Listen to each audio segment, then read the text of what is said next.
concrete ceiling, yun yung buhos. Tapos ito makikita nyo sa buong kita. Pwede magmatic. Wala kasi mas gusto ko e-bike. Pero itong kinuha ko na e-bike, hindi. Kaya mapapansin nyo, papunta ako ng 13. Hindi mo na ako bumili na. Oh, bilis din, di ba? Okay.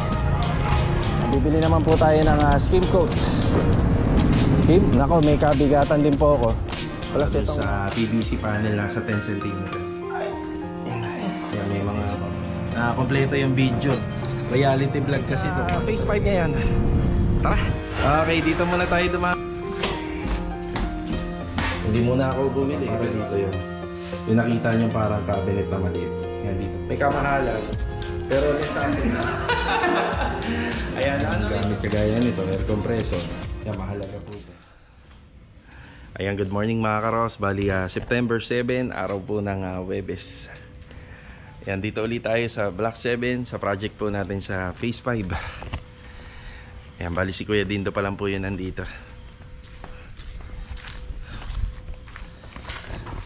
Ayan Kuya Dindo, good morning! Oy, magandang umaga! Good morning! Good morning, good morning. Bali si Jamil, nakaangkas po kasi kay Louie. Yan, wala pa po sila. Yan, bali kahapon, na-explain ko po yung mga gagawin pa po dito. Yan, yung mga gagawin pa na aasahan pa po natin na, na makikita natin dito sa finishing. So, ito na po yung ginagawa ni Kuya Dindo sa cove ceiling. Yung unang ginawa niya po rito, nilihan niya yung, yung pinaka-blind rivets. Yung grinder niya para luminis. Tapos nag-apply po siya ng mesh tape. Yung mesh tape, gasa tape, gypsum tape. Iisa lang po yan. So nag-apply po siya ng mesh tape dito. Tapos nag-apply din po siya ng concrete epoxy.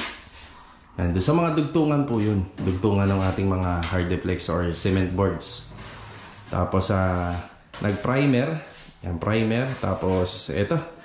Nag-uumpisa na siya magmasilya gamit itong skim coat po ba yan, Kuya? Skim coat, borol muna at saka ayan, patong skim coat. Ayan, borol muna tapos pinatungan ng skim coat.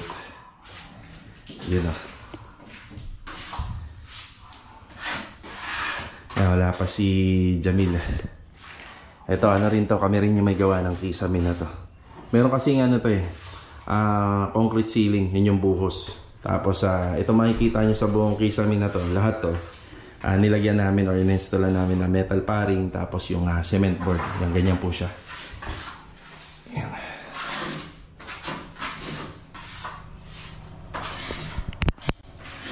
Yan, bali sa ngayong araw po na to hanggang sa ilang araw yung lumipas. Basta matapos yung pag-overall paint na nasa mga 90%. Yan, papupuntahin na po natin yung installer naman ng tiles dito. Unahin lang yung taas. Dating gawi kapag halos naka-install na po yung mga para dito sa taas. Yan, lalo na rito. Yan, kasi gumagamit po tayo ng hagdanan dyan. Yan, pwede na pong pasimulan po itong yung hagdanan. Pwede nang pa-installan po ng tiles yan pababa. Bali yung tile trim na gusto ni ma'am dito, kung may mabibili tayo ng yung texture tsaka yung kulay na parang copper, yun daw. Pero common kasi na nabibili dito gold. Para naman doon sa tile trim. Yan ay mga nagagawa rito. Kahapon na yan. Tsaka dito. Dito nga pala pwede na tayong mag-topping dito. Yan, na-testing na po natin to. Yan, sureball na po yan. Sa ulan, okay na din. Tapos yung bubong po natin, may paunang mano na po yun. Finishing touch na lang po yan ng ating boys and roof guard. Yung mga gagawin pa rito mga karos, ito ano po siya, kung ano yung ginawa natin dito, babarnisan din po ito, hamba.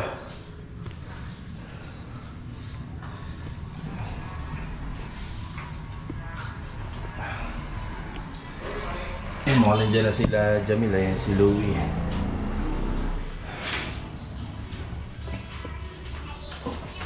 Eh si Jamil, Good morning, Jamil. Good morning, G! Good morning, good morning.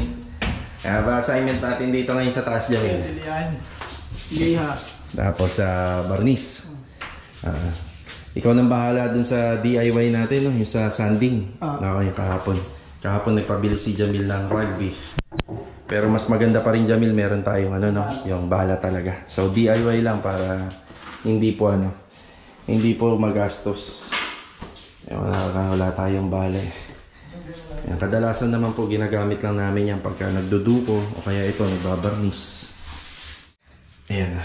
Yung sanding hawak na ni Jamil. Tapos pipilas na lang po siya rito ng kasing ano po nito, kasing hugis. Yan, tapos applyan niya na lang ng rugby para magamit niya na pansanding. Asa yung lapis? Mil, magbukas ka na lang ng bintana dyan. Mainit. Ay, mainit. Okay, kumpleto naman kami sa gamit dito. Kaya, kukulangin na ako tayo sa amin. Ayun pala, may kailangan pala si Kuya Dindo. Ito na lang yung natira. Ay, oo. Kasi ilang ano lang naman yung binili natin dito, no? Ilang bag lang. 3 bag lang, oh. So, pahabol tayo isa? Isang bag? Sa bowling. Okay. So, ito, bili muna tayo isang ano. Kasi magpapaalam ako ng 9. Alis ako, mga 9:15 babalik din ako. Sige, okay lang Kuya. Pirmahan lang ako. Sige ha. Salamat. Yan. May usapan kasi namin, sabi ko asikasuhin na lang niya ng maaga. Okay lang naman na malate siya. Kaso nga lang mas gusto niya na pasok muna. Okay lang sa atin yun. Kasi kita naman natin kung paano magtrabaho yan dalawa na yan. Pagka iniwan mo dyan talagang hindi humihinto. So ito, bibilin lang muna natin yung isang bag na skim coat. Yan na naman yung kailangan nila. Tara. Papunta tayo ng paradahan ngayon kay Ma'am Melanie. Diyan po natin binili yung skim coat na Antatak Build Right. Syempre kung ano yung unang ginamit natin, yun din yung gagamitin natin sa huli. Ayan po sa sikreto sa skim coat, kung ano yung brand, yan din po yung gagamitin. Pwede kasing ano yan eh, kapag iba yung brand na ginamit mo, pwedeng magmancha or pwedeng magmate. Wala kasi rito sa mga malalapit na hardware sa amin eh. Di naman tayo talo sa biyahe, maaga pa. Kahit mag-traffic dito, eto, naka-e-bike naman tayo, makakasingit-singit. Okay, habang nasa biyahe po tayo mga karohos, magkikwento lang ako ng konti. Ayan sa mga nakapansin, may bago nga po pala tayong e-bike. Ayan, papansin nyo, hindi ako gumagamit ng motor, hindi tayo bumibili ng motor, no? Gaasikaso pa lang po kasi tayo ng lisensya. So mas maigi na, para safety na rin, no? Tsaka ako, eco-friendly. Yan ang gusto ko. Kaya para makatulong na lang din sa kalikasan. Hindi naman po kasi ako lumalayo sa mga lugar dito. Paikot-ikot lang ako rito. Kaya isang dahilan kaya mas gusto ko e-bike. Pero itong kinuha ko na e-bike, hindi ko na lang sasabihin po yung brand. Ano po to, mas malakas po to dun sa dati kong e-bike. Tumakbo na po to ng 100 km, pero hindi pa lobat. Mas maganda yung speed niya, mas mabilis, diba? Kaya ito, kahit saan banda rito sa may lugar namin, makakarating po ako. Meron nga sana akong bibili ng brand ng e-bike, yung mabilis. Ayan, kilalang kilala yung brand na yon sa Facebook. Kaso nga lang sobrang bilis niya. Parang bumili na rin tayo ng motor. Gusto ko yung yung safe lang. Hindi naman masyadong mabilis, pero maayos tayong makakarating sa patutunguhan. Tapos simula nung nangontrata ako dito sa Lumina, ang unang ginamit kong e-bike lang. Nakabuo ko ng mga 100 na bahay gamit ang e-bike. Syempre medyo nakaipon din ako, gawa nang hindi ako naggagasolina. Yun din ang kagandahan nun. Sa maintenance naman, pag may troubleshooting, hindi ako gumagastos ng malaki. Ika nga, hindi naman tayo lumalayo para gumamit ng motor.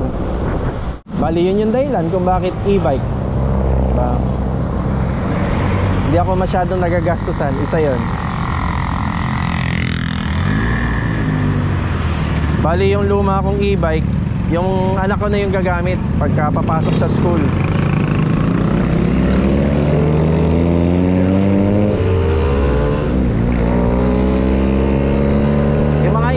parang motor na, no? Kita nyo tong gamit ko, oh. Mukha na siyang motor, di ba? Scooter.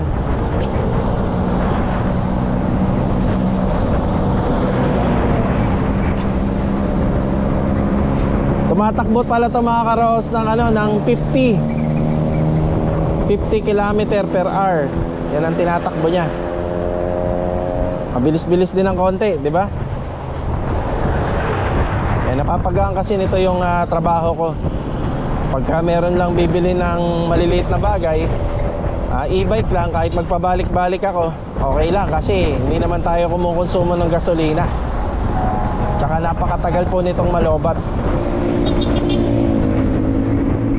Eh, mapapansin nyo, papunta ako ng 13. Hindi muna ako bumili ng skim coat, pagbalik ko na lang. Meron lang akong dadaanan dito. So ayun nga mga karaos, no? Bakit e-bike pa rin? Tagal-tagal na po natin na gumagawa ng bahay dito sa Lumina, pero naka e-bike pa rin tayo. Yun yung mga dahilan. Una, hindi naman po tayo lumalayo. Less maintenance. Hindi masyadong magastos kapag may mga troubleshooting, may sira. Yan, nakaka-save tayo. At saka syempre nakakatulong din tayo sa kalikasan. Yan. Alright, maraming salamat sa pakikinig. Let's go. Yan, sisingit tayo. Oh, di ba? Mabilis-bilis din, di ba?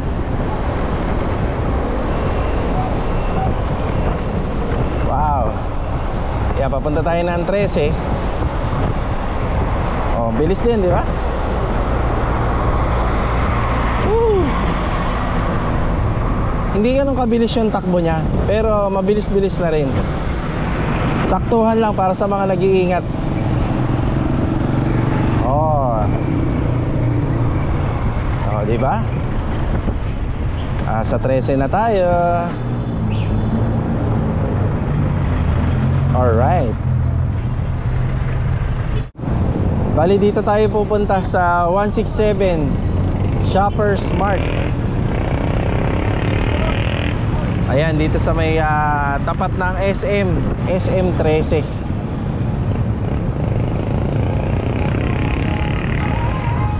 Aga, bukas na.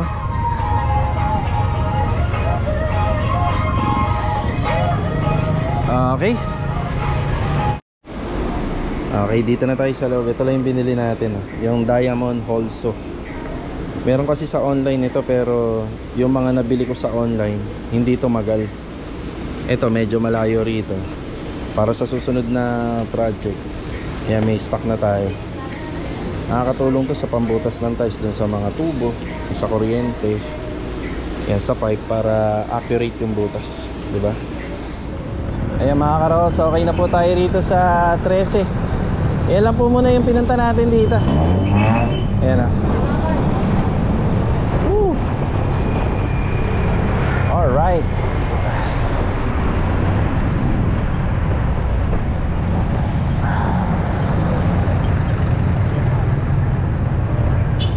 Bibili naman po tayo ng skim coat. Skim coat kay Ma'am Melanie Hardware. Let's go.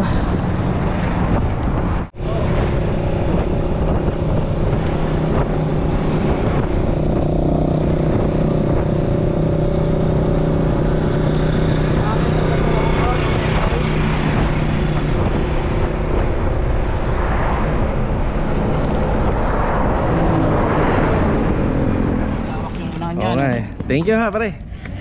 Salamat. Ayan. Dito na tayo kay Ma'am Melanie Hardware.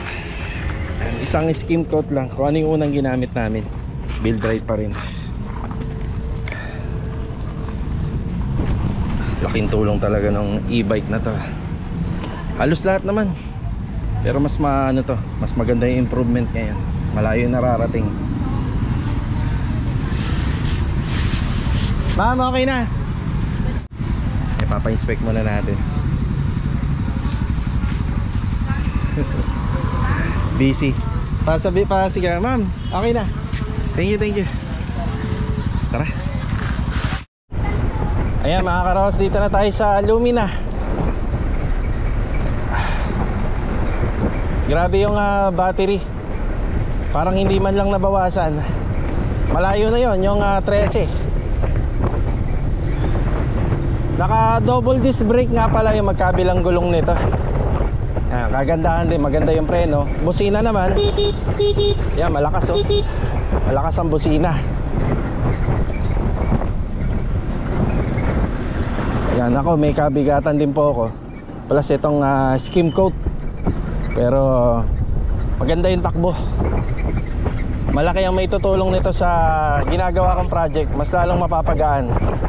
Pag may kailangan sila, hindi na natin ipagpapabukas pa. Bibili na kagad natin kahit maliit na bagay lang. Ang sarap. Hangin. Para sa akin, sakto lang yung takbo nito. Hindi masyadong mabilis, hindi rin mabagal.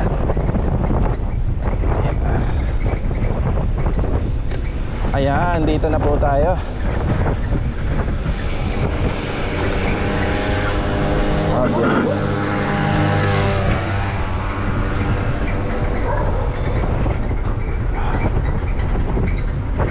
Morning. Yeah. Maraming salamat Panginoon at nakarating tayo ng maayos. Yun oh.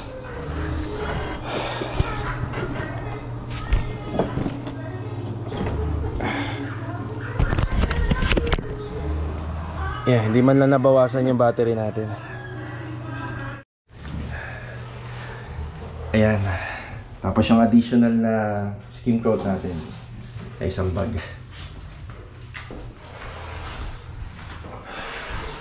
Lahat po nung binili natin para dito sa unit, nagagamit po natin lahat yan. Kagaya ng dyaryo, masking tape. Yan po yung gamit yan. Yun o. Yan, cove ceiling. Yung pagitan po ng ating ginawang tambol para dun sa PVC panel nasa 10 cm. Yan, abot pa naman po ng manggagawa yan. Kuya, siguro suggest ko tanggalin mo yung pin light. Oo, sir. Ay, pin light yung ano, yung strip light. Oo nga, tanggalin mo na natin. Ayun lang yan eh. Makita ko pa. Ayan, bali, pinapatanggal ko na lang kay Kuya Dindo yung strip light. Napansin ko kasi parang may iniiwasan pa siya. Sige kuya, pakitanggal na lang yun. Ayan, bihirang makahanap ng kagaya ni, ni Kuya Dindo. Ano siya, electrician, tapos pintor pa. Bihira yung ganun. Kadalasan po kasi sa installer, electrician installer. Pero si Kuya Dindo, ano yan? Pintor at saka ano. Ayan na, umikot na tayo. Ayan na. Pintor at electrician. Yan, high skill ni Kuya Dindo. Si Jamil. Si Jamil. Ayan, kamusta si Jamil dito? Ano na Tamil? Yung gilid na. Ayan, si Jamil.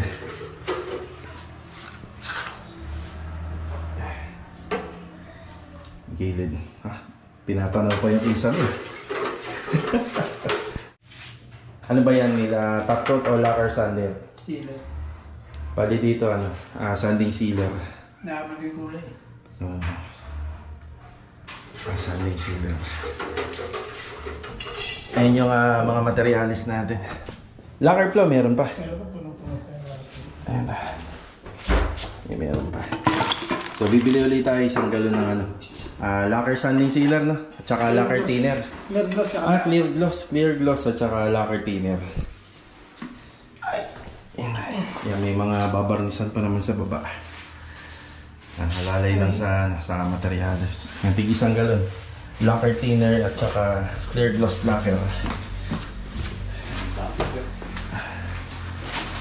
Ayan, tinanggal na ni Kuya. Tapos binalutan na lang muna para hindi po mamansyahan. Eh mga karosa, dito na po muna tayo sa bahay. Maka after break time, tapos makapagpahinga po tayo. Bibili po natin yung pinabibili ni Jamil, yung kailangan niya po doon sa mga pintura. Eh talaga naman gusto sumama sa video. Sige na, upo na, kakain na tayo. Ayan, kain po muna tayo. Ito yung ulam natin. Aba, siomay. Siomay, sa mahilig mag-siomay at saka sa tortang talong. Ito talagang tortang talong, masarap to. Kahit saan mo to i-partner. Pwede mong ipalaman po yan sa tinapay, sa kanin. Ayan. Yan, balik tayo sa pagkain uli ng kanin, pero bihira na lang po, hindi naman po lagi. Nakakamiss din kasi yung hindi yung kumakain din ng kanin kahit pa paano. Nakain po tayo. Tikman natin tong luto ni Missy. Syempre, masarap to, di ba? Yan, tapos lagyan natin ng konting kalamansi na may chili oil na may tawag dito, toyo. Yan, toyo ni Mrs. Ayun na, Chanel. Kaya na, let's eat na. Toyo ni Chanel. Yun si Chanel, malaki-laki na yan. Di ba? Kaya mga karos, kain po. Dati, laging kasama sa video yung lunch natin. Ayan. Ibalik natin, no? Nakakamiss din kasi. Nakakompleto yung video. Reality vlog kasi to, kung ano talaga yung nangyayari sa buong araw. Yan yung pinapakita natin sa video. Kain. Tapa. Pwede rin partner sa sa ketchup, no? Sarap din po to. Chanel, sabi mo, let's eat. Ay. Let's eat nga. Ay, kinapa. Let's eat. Ayan. Kain na po. Ayan, kain po muna tayo mga karos. Tara. Bale ito mga karos, kakatapos na natin na mananghalian. Diretso tayo sa hardware ngayon. Meron lang ilang pinabibili pa na materialis si Jamil para po dun sa varnish paint. Ayan, tara. Okay, dito na tayo sa hardware. According nga pala sa details nito, ayan o, tumakbo na pala to ng 158 km. Tapos 3 beses pa lang po natin china-charge po ito. Okay na tayo rito. Locker thinner at saka yung clear gloss locker, tig-isang galon. May dala tayong wine bottle dito. Ayan, shoutout kay sir. Ano pa pangalan niya sir? Ayan, shoutout kay Sir Joshua. Yes sir. Yung mga subscriber natin. So ito 1,305 pesos yung binili natin dito. May dala tayong mga wine bottles dito kasi ngayon natin gagawa ng final video yung sa Block 17. Bali, shoutout ulit kay Sir Joshua. Yan, hindi ako nakapag-focus kanina kasi yan, nagpa-vlog tayo. Sir Joshua, yan, shoutout po sa inyo. God bless. Yan, diretso tayo sa phase 5 ngayon. Tara. Okay, dito muna tayo dumaan kila Master Batang. Ayun si Master Ryan, busy. Oy, shoutout! Shoutout. So dinaanan natin dito yung pinagawa natin screen door. Ito na. Yan, para may update din po si ma'am, si client natin doon sa Block 7. Tapos yung ilalagay po doon sa kanyang basin, eto. Bali anytime pwede na po natin ipakabit to. Pero since ano pa kasi doon, magdudumi pa, i-ano na lang natin sila. Abisuhan na lang po natin yung mga installer ng aluminum. Yan, wala si Master Pata. Nagsukat. Yeah pare, yun na ka. Sige. Yeah tayo. Shoutout doon sa papa ni Master Batang. Yeah, una na muna tayo. Tara. Ayan, dito na ulit tayo. Up, yeah. Nakalimutan ako sir. Ano yun? Nakalimutan ko sabihin kanina. Anong may pabibili mo? Sabi sealer. Hindi kahit bukas na. Pero hindi mo kailangan ngayon. Mayroon pa ako. Okay, hindi ka mabibitin dyan. Okay. Ay, sabi na nga ba, sanding sealer eh. Kasi magkaka-partner yan eh. Ito na muna yung pinabibili. Bukas na yung sealer. Sige. Ayan, may puli ng ganda. Ang kabila meron na. Meron na tong kabila.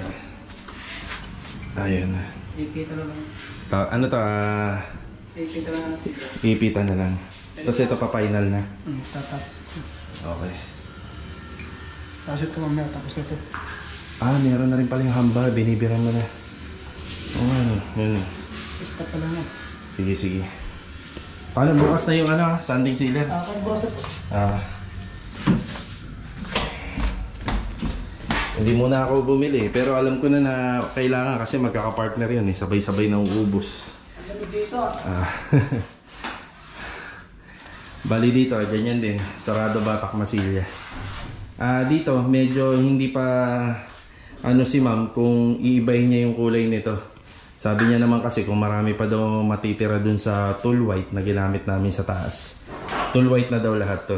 Pero may plano siya rito na gray dapat light gray. Zerto. Oo, may plano siya dyan kuya eh. Kaso nga lang, sabi niya, kung marami daw matitira na pintura dun sa tool white na lang daw. Abot tayong tulad na. Sa tingin mo kuya, aabot? Oo, yun. Meron pa dyan eh. May ganun para yun. Ayun, aabot daw. Ano lang yata binili natin dito, isang balde tsaka isang galon. Parang ganun lang, isang balde, isang galon.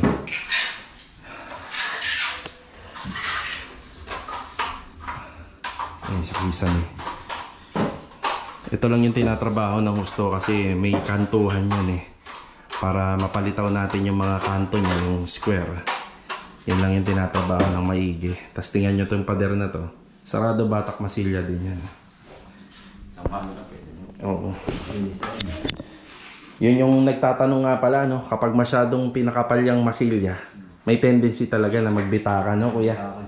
Kailangan talaga sabi nga namin sa umpisa pa lang, doon pa lang sa plastering nito, kung maayos na, magiging maayos lahat yan. Kasi kung yung plastering nito, kung medyo maraming lubog, hahabulin talaga ng masilya, yun nga lang ang tendency, pwedeng mag-crack. Yung ano nga pala kanina, pinuntahan natin doon kay Master Batang para dito yung nakita nyo parang cabinet na maliit. Yan, dito gagamitin. Sara muna natin. Masilya. Ang ganda ng weather kanina, sobrang init. Pero ngayon, lakas ng kulog. Ayan o. Grabe. Ayun, balik na tayo sa phase 5. Magbibigay na po tayo ng update dun. Tara.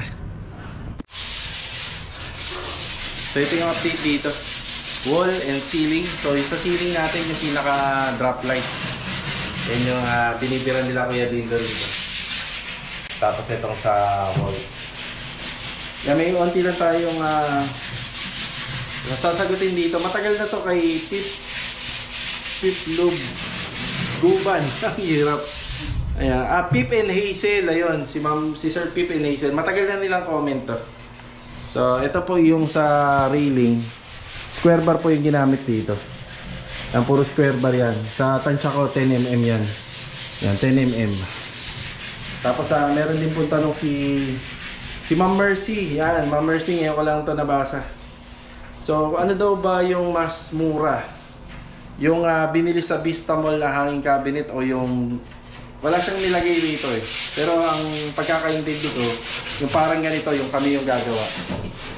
Ayan. Kung binili po sa Vista Mall, quality rin kasi yung mga ano doon, quality yung mga mabibili mo rin. Pero syempre, may kamahalan. Pero less hassle ka na, ikakabit mo na lang. Yun yung tanong niya. Kung ano daw yung magandang bilhin, gawa na, ikakabit na lang.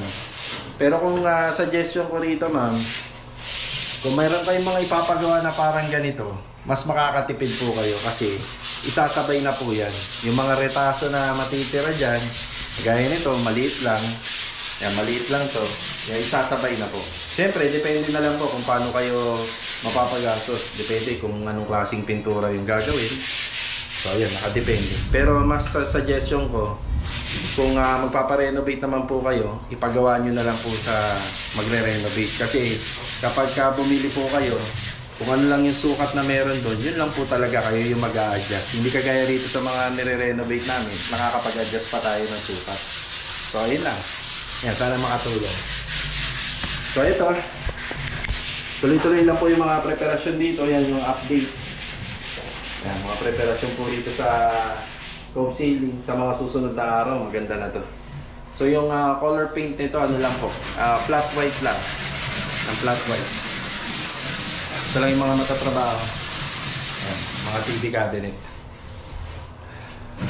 Akit tayo sa taas.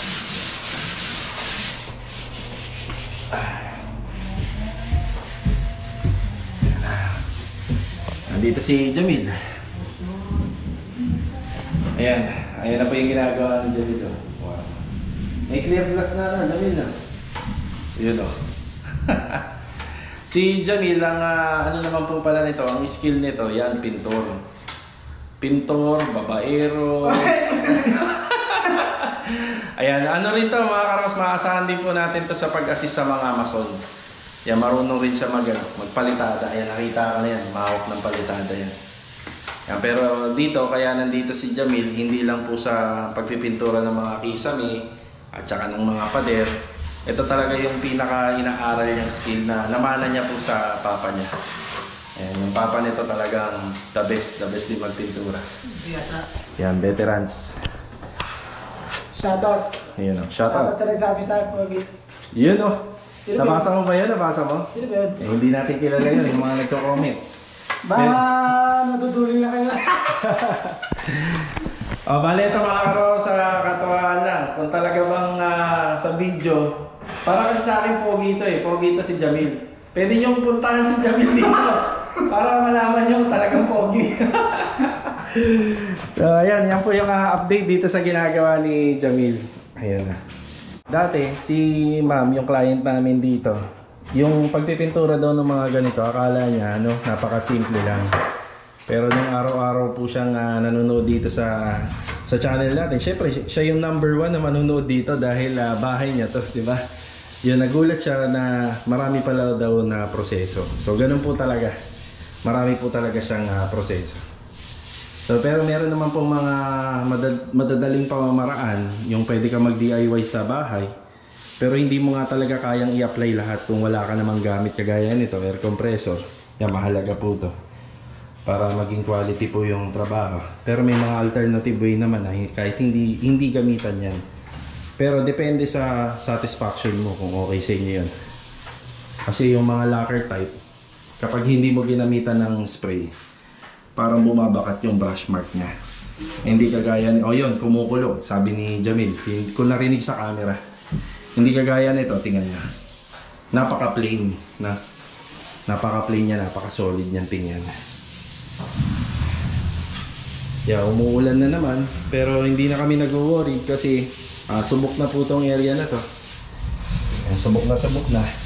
Ito naman may issue eh. Itong part na to. Ayun, ang lakas ng ulan kanina. Tuyo. Ayan lang po muna. Ayan lang po muna yung update natin ngayong araw po ng Huwebes. Ganyan po talaga kabusisi yan. Ilan muna ang update ngayong araw ng Huwebes. So paano mga karo, sa kita-kita muli sa susunod na video. Ayan, God bless po sa ating lahat. Ingat po palagi and paalam po muna.